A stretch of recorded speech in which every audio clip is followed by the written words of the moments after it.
Welcome to a brand new episode of the Michele Tafoya podcast. Please hit that subscribe button wherever you're listening or watching. Just click subscribe. It doesn't cost you a penny, not a dollar, not a dime.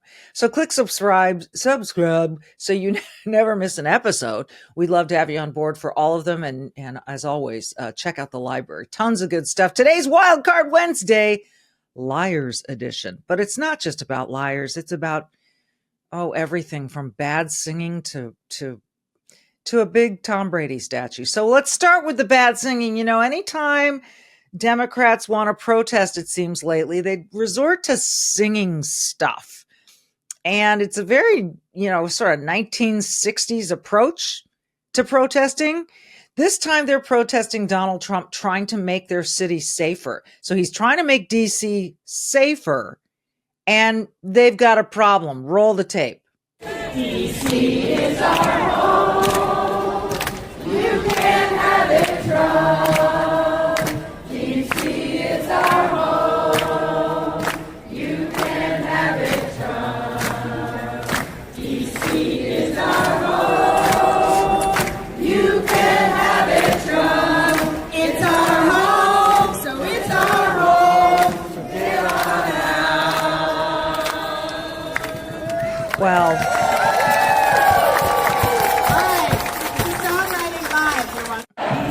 they're proud of themselves. They like that song. I guess that was this little light of mine, the tune. I don't know. Regardless, and I don't know how many people were there, but you can't have it Trump. Well, he kind of lives there too. I don't know if you noticed that. He's a resident of 1600 Pennsylvania Avenue. So he shares your home. And what he'd like is for murders to stop and carjackings to stop and all kinds of public safety issues to stop. He'd like to make the city as beautiful as it once was and was intended to be. It is, after all, the nation's capital, and it's dangerous. And if you don't believe me, let's listen to a mom whose young son was an intern on Capitol Hill in Washington, D.C. Young kid, 21 years old, the promise of a life ahead of him. She'd like D.C. to be safer because, unfortunately for her son, it wasn't safe. Let's listen to her. She was on with Martha McCallum on The Story on Fox News Channel talking about how this declaration of trying to make D.C. safer really moved her. Go ahead and roll it. When I heard the news today, and he mentioned my son, not by name, and mentioned the others who have been victims of violent crime, I was so happy. And I looked at Eric's ashes, and I said, Eric, you haven't died in vain. Things will change so other people are safe when they go visit DC or work in DC. And that's my goal, to make people safe. And they were all, President Trump was 100% spot on with what he said.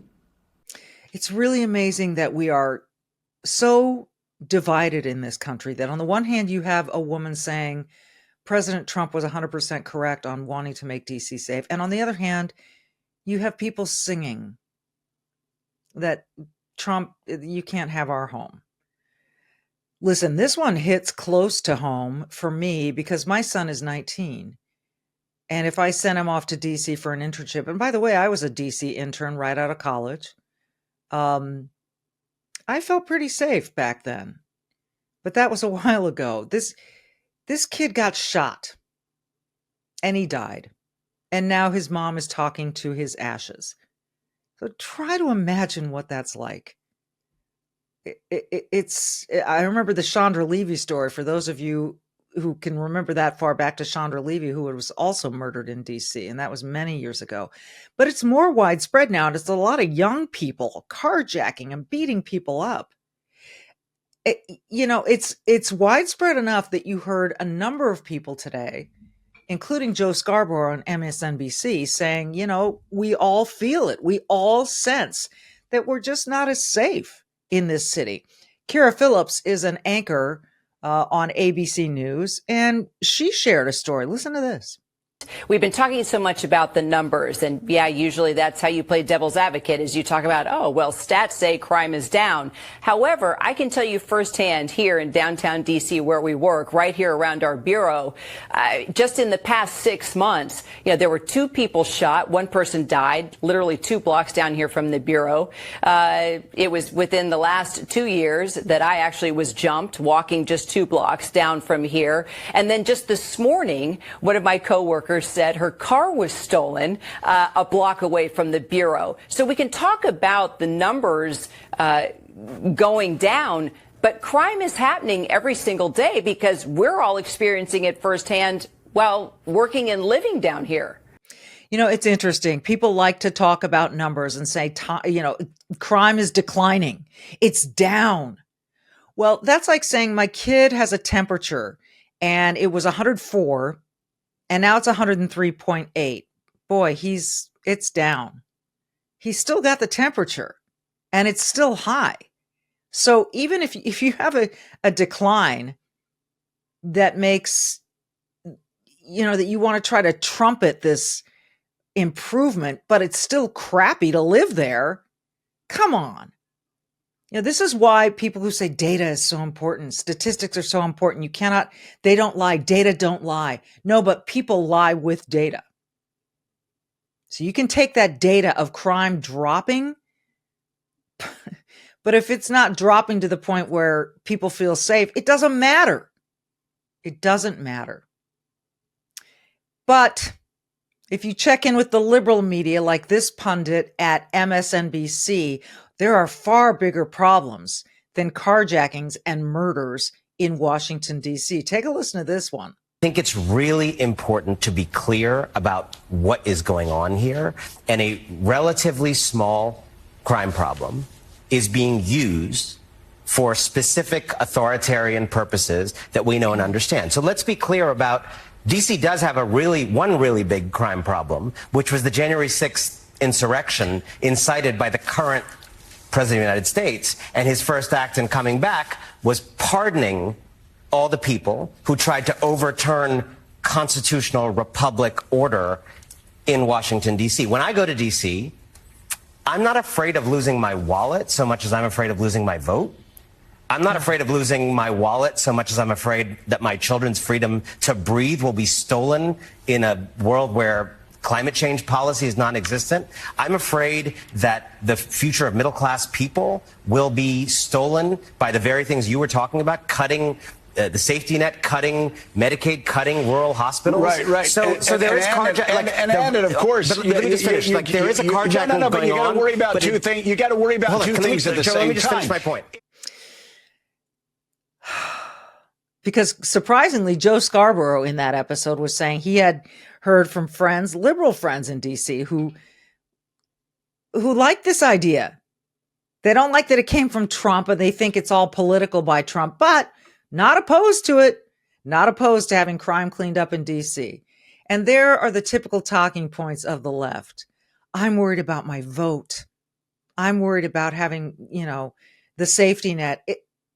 I often wonder, do they really believe what they're saying? That you're worried about losing your vote? I mean, really? Where is the indication of that? You tried to pull that Jim Crow 2.0 stunt with us on Atlanta, or on Georgia rather, and they had the most votes ever after that voting rights bill passed in Georgia. So I just really wonder, does this person believe what he's saying? Or is he just trying to stir up fear? You might lose your vote. Good Lord.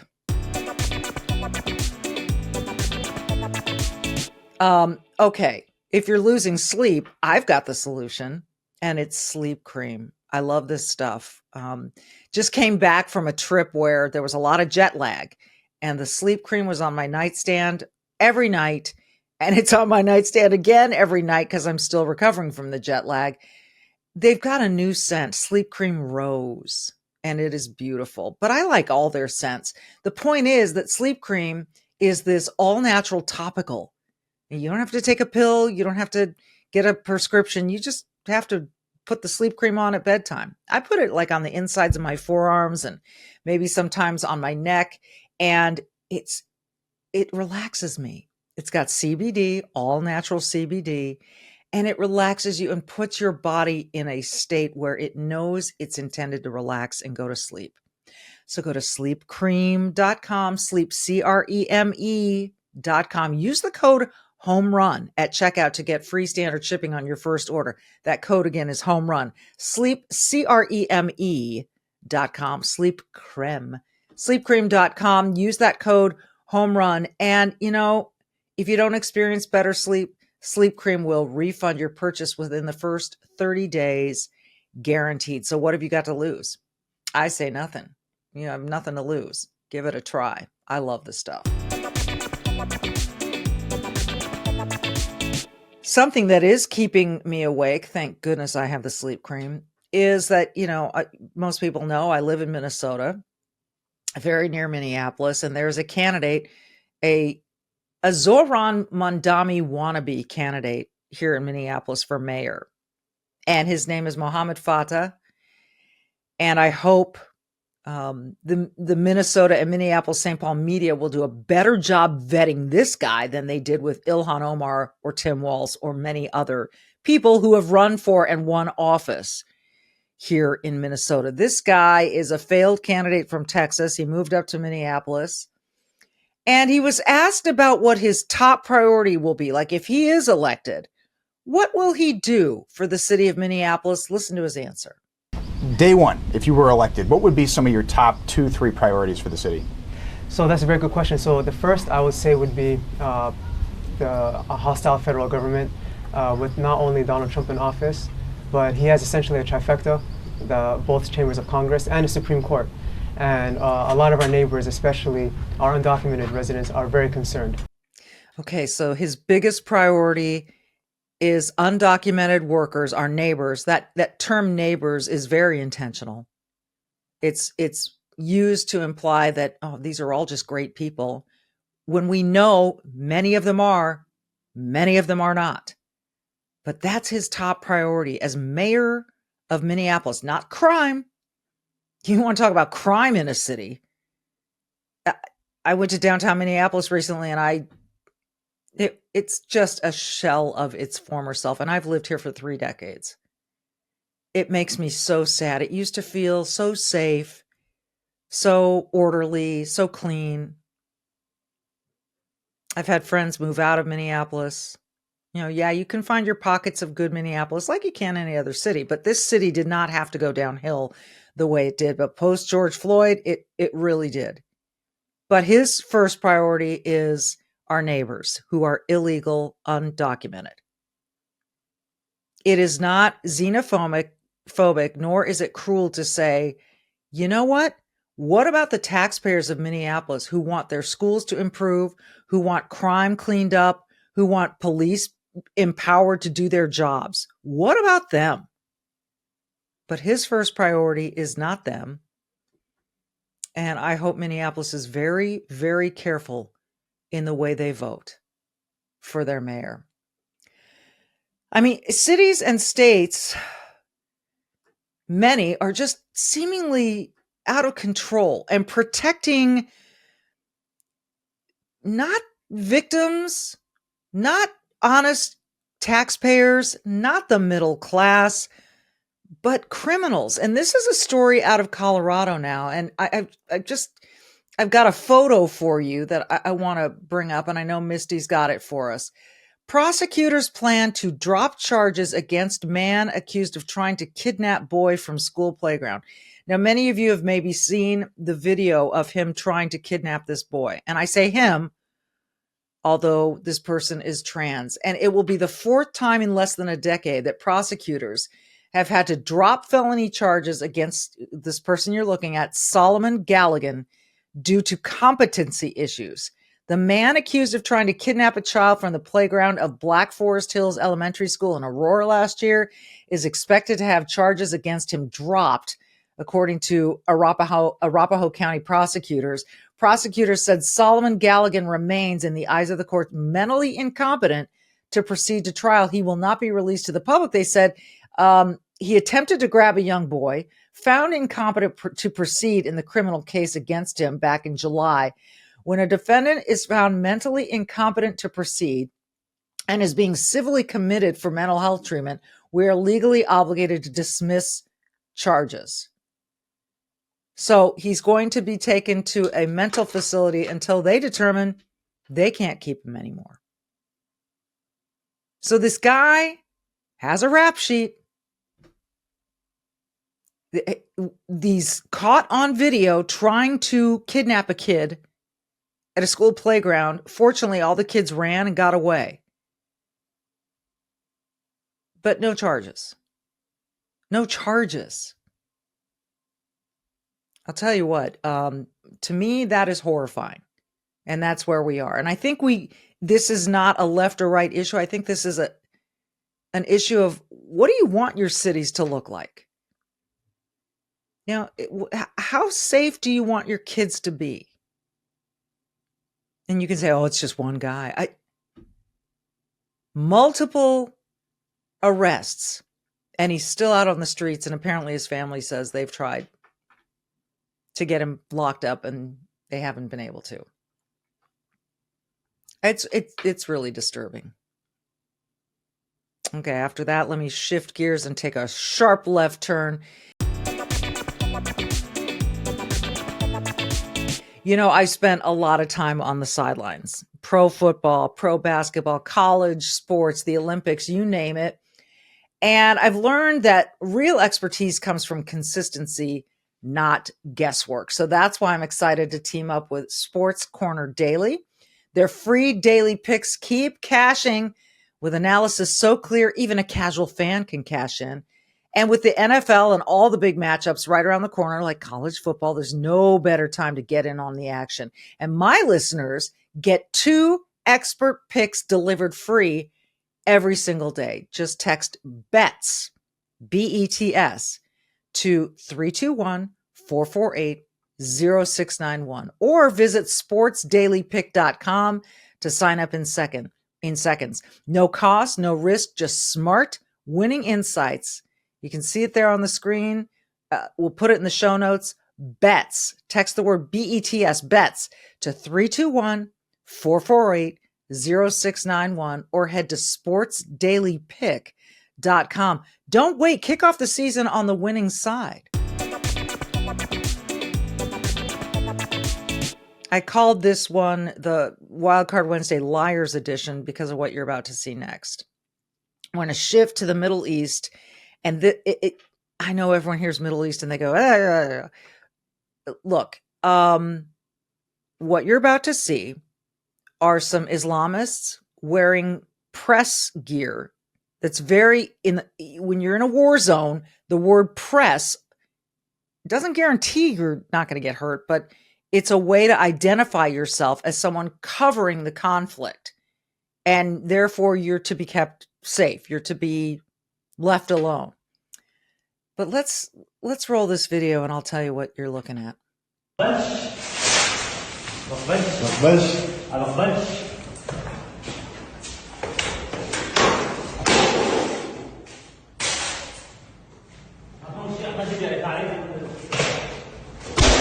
بقبلش تحت الصلاه يسار بقبلش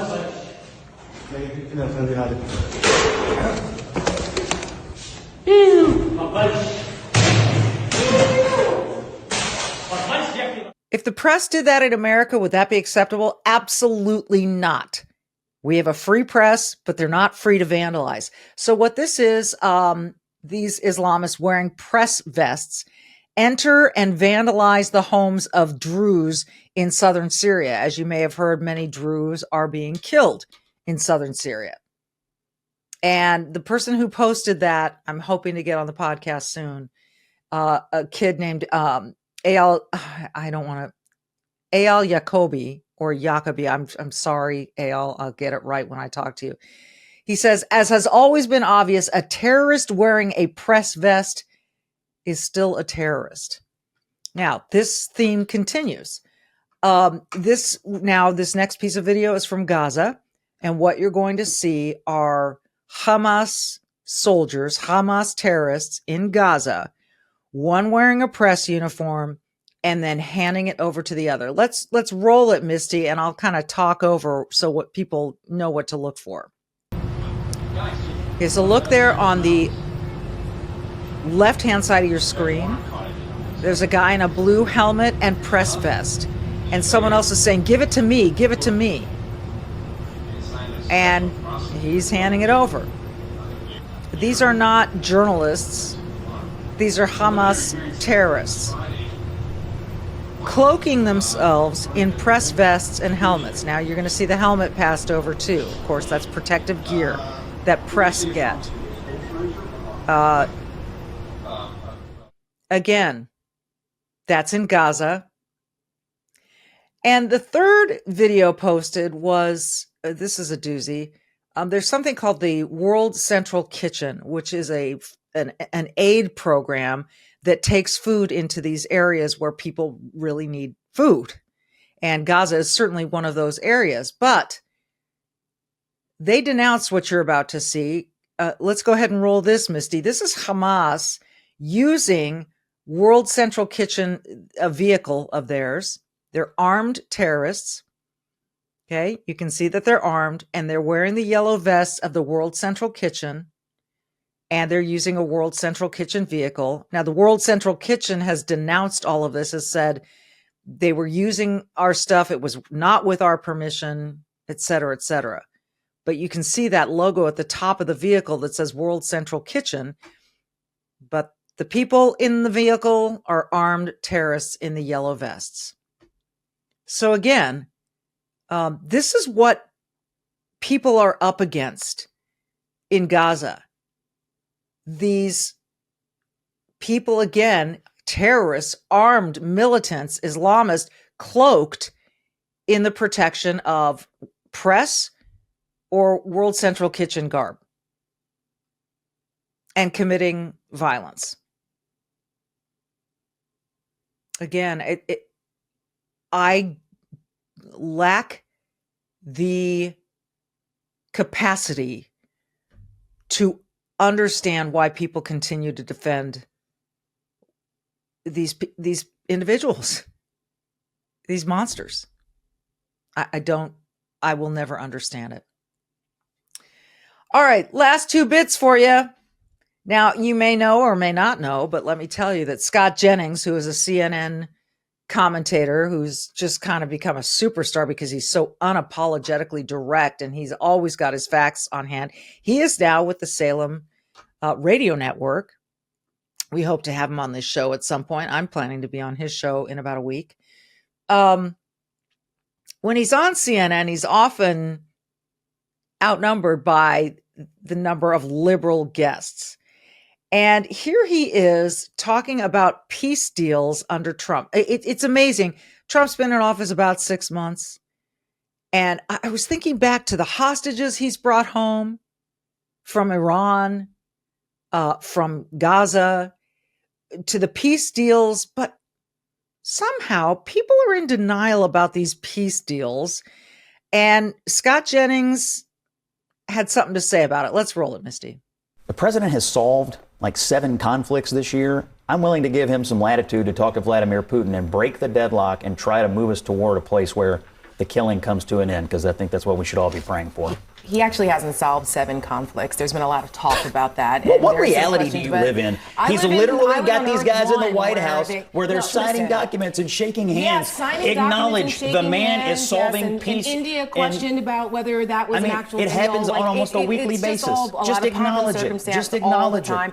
And I will also acknowledge that Donald Trump seems to have an affinity for Vladimir Putin in a way. No, you're not going to get away with calling me a liar. I know that's like the line you have to throw out, but I'm not lying. You're lying. Nobody's lying about anything. Well, that's Tara Setmeyer, Tara or Tara. I don't know. I'm told she was a one-time Republican, but she now works for this Seneca Project, which is defending women's rights to vote and other women's rights. I'm a woman. I didn't know my right to vote was being jeopardized. I did not know. I was not aware. I still have all my rights that I had before Trump came into office, yeah, they're all still there. Anyway, she is saying that these peace deals are just fake pomp and circumstance, that they're not real. And you can believe her or you can believe Scott Jennings. And again, the signed documents between all of these nations. And let's not forget the Abraham Accords in the first term, one of the most earth-shattering peace deals in the history of the Middle East. So I kind of think that people just don't like to admit that this president is accomplishing things. And I think, like, for instance, no one talks about the border anymore because no one's crossing the border illegally. 0 again in July, 0 illegal immigrants released into the United States. 0. Okay. So that problem was solved without legislation, just with allowing people to do their jobs and a firm focus on the problem. Now you've got DC, right? And he wants to use the National Guard to help clean up DC. DC is short on police officers. They don't have the number that they normally have. Most big cities in the wake of George Floyd and Black Lives Matter and the defund movement are short police officers. They don't have the numbers. And so now Trump is trying to help out by using National Guardsmen, which he can, and women, which he can do in DC. And I think the opposition, the Democrats think, God, what if this works? What if this works? Because like the stuff he did at the border, that worked. Some of these peace deals are working. Tariffs seem to be working. Inflation was lower than expected this month. What if this works in DC? What if this solves problems? Then what are we going to do? How are we going to fundraise off of that? It's just a thought. No one will acknowledge the accomplishments. They just want to keep resisting. And I don't know how this is going to work out for Democrats. That remains to be seen. All right, we'll leave on this note. Tom Brady, whom I had the privilege of covering for the vast majority of his career, and multiple Super Bowls of his, whether he won them or not was another thing. But because I did the Super Bowl where the Philly special, where the Patriots lost to the Philadelphia Eagles in Minnesota. And I did the other one where they lost to the Giants. But I also did the one where the Patriots beat the Seahawks in that famous play at the goal line. Anyway, that's neither here nor there. Tom Brady has 7 rings. 7! He's a Hall of Famer. He's all of it. And now he's got a statue outside of Gillette Stadium in Foxborough. Roll the tape, Misty. I think it'll be the most popular photo opportunity on our property for years to come. But more importantly, I think it'll be a place that people will gather and think of the great memories they had with their families. I grew up with the Patriots. I grew up, on the edge of my seat watching Tom. I mean, I have fond memories of my dad and my mom and my kids and my wife sitting in the living room and watching miracles happen with this guy. This is just an amazing opportunity to have to work on this alongside my husband and partner. In my 18 years here, this is probably the most unique project I've worked on. Not many people get to work on a statue that is, the best football player on the planet. He's the GOAT. So I'm very honored. I mean, everybody here at the shop is just, to be selected for a job like this, the Patriots could have chosen anybody on the globe. So any sculptor would have been honored to do this. So we're very honored. And I'm a Pats fan, so this is a big deal for us. It's fun to be a part of a project. All right, we can stop there. It's clearly the Patriots are really excited and proud of this. Tom Brady is the face of the Patriots. Yes, he finished his career in Tampa Bay, but he is the face of the Patriots, always will be. And it's really difficult to imagine. And I've seen a lot of things happen in sports. It's difficult to imagine someone surpassing 7 Super Bowl championships. 7. Played more than that because he lost some. 1-7. I think the interesting dynamic here still is, where does Bill Belichick fit into that whole picture? Will there be a Bill Belichick statue? I don't think it'll be soon, as long as he's hanging out with his girlfriend Jordan in North Carolina. But that trifecta of Robert Kraft, whom you saw there, the owner, Tom Brady, the quarterback, and Bill Belichick, the coach, it's an interesting dynamic. Was it Bill Belichick's coaching, or was it Tom Brady that led them, or was it both? But the big differentiator, remember, is when Brady left New England and went south to Tampa Bay to play for the Buccaneers, he won 2 more Super Bowls. 2 more. Bill Belichick did not. So, just saying. Cool new statue. It is going to be absolutely swarmed by the fans. So there you go. That's how we finish today. And I'll sign off by saying what I do every single time. Be brave, do good, don't lie. And if you're with the press, don't vandalize homes. How about that? Okay. And we will see you next time.